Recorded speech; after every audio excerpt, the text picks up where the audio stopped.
ሰላም ጤና ይስጥልኝ የዶክተር ዮናስ ቤተሰቦች እንደምን አላችሁ? ዛሬም እንደተለመደው በአንድ ጠቃሚና አስተማሪ ሐሳብ ተገናኘን። በዛሬ ፕሮግራሜ የቴምር ጠቀሜታን ነው የምነግራችሁ። በነገራችን ላይ በርካታ ሰዎች ቴምር ትመገባላችሁ፣ ግን ቴምር ስትመገቡ የትኛው የሰውነት ክፍላችሁ ምን አይነት ጥቅም ያገኛል የሚለውን ብዙም ሰው ላይ ግንዛቤውን አላይም። ስለዚህ ዛሬ እስቲ ቴምር ለሰውነታችን የሚሰጠው ጥቅም ምንድነው? በተለይ በጣም ዋና ዋና ከሚባሉ የሰውነት ክፍሎቻችን ጋር በተያያዘ ቴምር ትልቅ ጠቀሜታ አለው። እነዛን እናያለን። አንድ ሰውስ በቀን ምን ያህል ቴምር መመገብ አለበት? ቴምር ከበዛ ጉዳት አለው ወይ? እነዚህንም አያይዘን አብረን እናያቸዋለን ማለት ነው። አብራችሁን ቆዩ። ለቻናሌ አዲስ ከሆናችሁ ሰብስክራይብ አድርጋችሁ ቤተሰብ ሁኑ። ይህን መረጃም ላይክ እና ሼር እያደረጋችሁ ደግሞ በርካቶች ጋር ደርሶ እንዲማሩበት እንድታደርጉ በክብር እየጠየቅኩ በቀጥታ ወደ ሐሳባችን እንግባ። ስለ ቴምር ሳወራ በመጀመሪያ ከዚህ አንጎል ጤና ከአይምሮ ጤና ጋር በተያያዘ ያለውን ጠቀሜታ በሰፊው መናገር ፈልጋለሁ።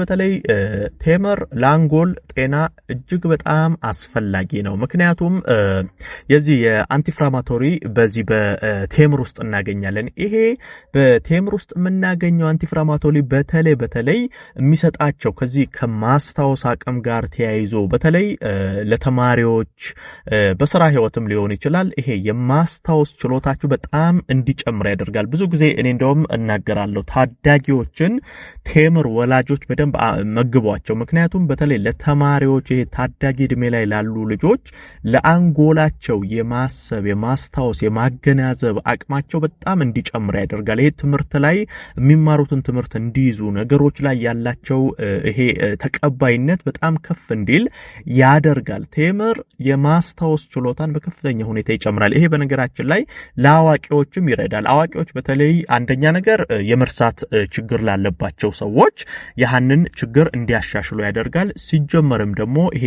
ለመርሳት ህመም፣ ለአልዛይመርና መሰል ህመሞች፣ ለፓርኪንሰንስ እንደዚህ አይነት ህመሞች እንዳትጋለጡ የመከላከል ስራን ይሰራል። ይሄ ለአንጎላችሁ የሚረዱ ነገሮችን ስትመግቡት አንጎላችሁ ደግሞ በምላሹ እነዚህን ጤናዎች ይሰጣችኋል ማለት ነው። እሱ ብቻ ሳይሆን ቴምር ስትረስንም ይቀንሳል። ጭንቀት በተለይ ከፍተኛ ውጥረቱ ስትገቡ ጭንቀቱ ስትገቡ በተለያየ መንገድ ከስራ ሁኔታዎች ጋር በተያያዘ ሊሆን ይችላል፣ በትዳር ህይወታችሁ በተለያየ ነገር ስትጨናነቁ ስትረስ ውስጥ ዲፕሬሽን ውስጥ በምትገቡበት ጊዜ የተወሰነ 2-3 ፍሬ ቴምር ብትመገቡ ያህ ቴምር እንድትረጋጉ ሰውነታችሁ ላይ በከፍተኛ ሁኔታ የመነጨ እናንተን ጭንቀት ውስጥ የከተታችሁ የስትረስ ሆርሞን እየቀነሰ እንዲሄድ ያደርጋልና በተለይ ከዚህ ከአንጎል ጤና ጋር ተያይዞ ቴምር ትልቅ ጥቅም ስላለው ብትመገቡ መልካም ነው። ሌላ ስለ ቴምር በተለይ ማውራት የምፈልገው ከስኳር ህመም ጋር ተያይዞ ብዙ ጊዜ ጥያቄዎች ስላሉ ይሄ አሁን ቴምር ለስኳር ህመምተኛ ይመከራል አይመከርም? ያው ጣፋጭ ምግብ ነው የሚባል ነገር ስላለ ይሄ ጣፋጭነቱን እየፈሩ ከስኳር ህመም ጋር እየተያያዘ የሚወራ ነገር ስላለ እሱንም ማጥራት ፈልጋለሁ። በነገራችን ላይ ቴምር የግላይሴሚክ ኢንዴክሱ አነስተኛ ነው። ይሄ ማለት ምንድነው? ግላይሴሚክ ኢንዴክስ የምንለው አሁን ምግብ ስትመገቡ በሰውነታችሁ ስር በምን ያህል ፍጥነት የስኳር መጠናችሁን ይጨምራል አይጨምርም የሚለው ነው። ከዚህ አንፃር ታዲያ ሲታይ በተለይ ቴምር ቶሎ ስትመገቡት ሰውነታችሁ ላይ በአንዴ ከፍተኛ የስኳር ጭማሪ ከሚያመጡ ምግቦች ውስጥ አይመደብም። ይሄ ለስኳር ህመምተኞች በተለይ ቴምር ተመራጭ ነው። የስኳር ህመምተኞች ቴምርን ቢመገቡ ስኳራቸው በአንዴ ከፍ እንዲል አያደርግም። ግን እዚህ ጋር ደግሞ ጥንቃቄ ማድረግ አለባችሁ። ከፍተኛ ካሎሪ አለው ቴምር።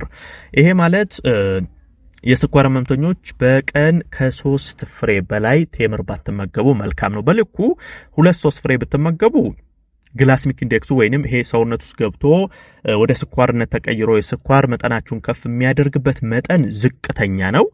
እንዲህ ሲባል ደግሞ አብዝታችሁ ተመገቡም ማለት አይደለም። ስለዚህ በቀን 3 ፍሬ ከተመገባችሁ ጤና ነው። ይሄን ያህል ፈርታችሁ ከነጨራሹ አልቀምስም ማለት የለባችሁም። 2-3 ፍሬ ከተመገባችሁ ለስኳር ህመምተኞች ይሄን ያህል ጉዳት አያመጣም ማለት ነው። በነገራችን ላይ ተፈጥሯዊ ማጣፈጫም ሆኖ ያገለግላል። ለምሳሌ ስኳርን መተካት ይችላል። ይሄ እንደውም ይሄ ስኳር ለምትወዱ ሰዎች ይረዳቸዋል። ብዙ ጊዜ ጣፋጭ ነገር አታብዙ፣ ስኳር እንዲ አርቲፊሻል ነገሮች ማብዛት ለጤና መጥፎ ነው እያልኩ እኔም እነግራችኋለሁ። ይሄ ግልጽ ነገር ነው። ስለዚህ አሁን ጣፋጭ ነገር የምትወዱ ሰዎች አርቲፊሻል ስኳሮችን፣ ብስኩቶችን፣ ኬኮችን እንደዚህ የምትመገቡ ሰዎች እነሱን ቀነስ እያደረጋችሁ ወደ እንደዚህ አይነት ተፈጥሯዊ ጣፋጭ ነገሮች ብትመጡ ለእናንተ ጤና ይሻላል። ስኳርን ተክተው ሌላ ጣፋጭ ነገሮችን ተክተው የመስራት አቅም አላቸው። ስለዚህ የጣፋጭ ነገር አምሮታችሁንም በጤናማ ነገር ለመተካት ይሄ እንደ ተፈጥሯዊ ማጣፈጫም ያገለግላል። ሌላ ስለ ቴምር ሳወራ በደንብ ማንሳት የምፈልገው በተለይ በቴምር ውስጥ እንግዲህ ከፍተኛ አንቲኦክሲደንቶች አሉ።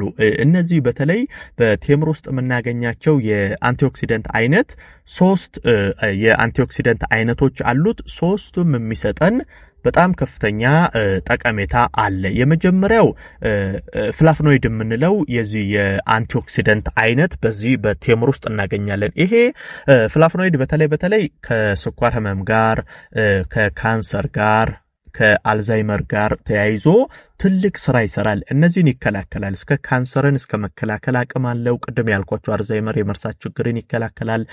የስኳር ህመምተኞች ደግሞ እንደነገርኳችሁ ስኳራችሁ ከፍ እንዳይል ያደርጋል። ይሄ ፍላፍኖይድ የምንለው በዚህ በቴምር ውስጥ የምናገኘው አንደኛው የአንቲኦክሲደንት አይነት የሚሰራልን ነው።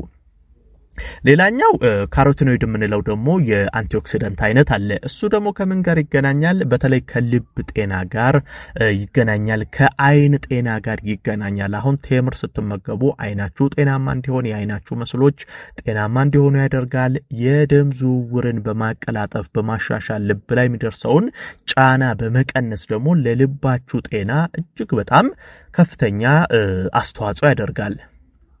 ሌላው ፌሎኒክ የምንለው የአንቲኦክሲደንት አይነትም በዚህ በቴምር ውስጥ እናገኛለን። እሱም ከልብ ጋር ይገናኛል፣ ከደም ስሮች ጋርና ከካንሰር ጋር ይገናኛል። በተለይ ፌሎኒክ ብዙ ጊዜ የደም ቱቦአችሁ እንዳይጠብ የመከላከል ስራን ይሰራል። ለዚህ ነው አሁን ለልብ ጤና ጥሩ ነው ሲባል የደም ቧንቧችሁ ሰፋ ብሎ ደም በጤናማ መንገድ ሰውነት ላይ እንዲሰራጭ ስለሚያደርግ ደም በሰፋ ባለ ቱቦ በደንብ ወደ ሰውነት ሲሰራጭ ልብ ላይ ጫና ይቀንሳል ማለት ነው። አሁን በተለያዩ ምክንያቶች የደም ቧንቧ በሚጠብበት ጊዜ ልብ ላይ ነው ትልቁ ጫና የሚያርፈው ደምን በደንብ ማሰራጨት ስለማይችልና ለእንደዚህ አይነት ነገር ይሄ የአንቲኦክሲደንት አይነት ይረዳቸዋል። ከካንሰርም ጋር ተያይዞ ካንሰር ሴሎች እንዳይነቃቁ የማድረግ ስራን ይሰራል።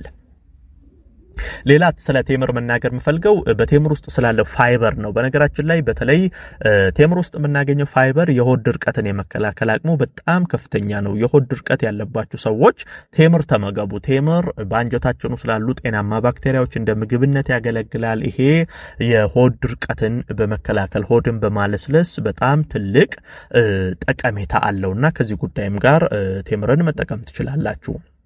እንግዲህ በአጠቃላይ የቴምር ጠቀሜታ በጣም በርካታ ነው። እነዚህን መሰረታዊ የቴምርን ጥቅሞች መረዳት ያስፈልጋል። አንድ ሰው በቀን ምን ያህል ቴምር መመገብ አለበት?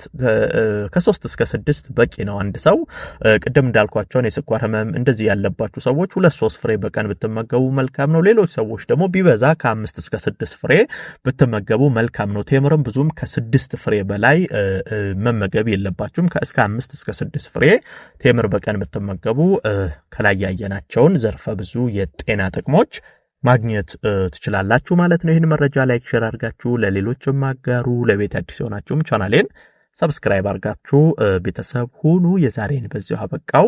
በቀጣይ ቀን በሌላ ጠቃሚና አስተማሪ ሐሳብ ዳግም የምንገናኝ ይሆናል። እስከዛው በያላችሁበት መልካም ጊዜ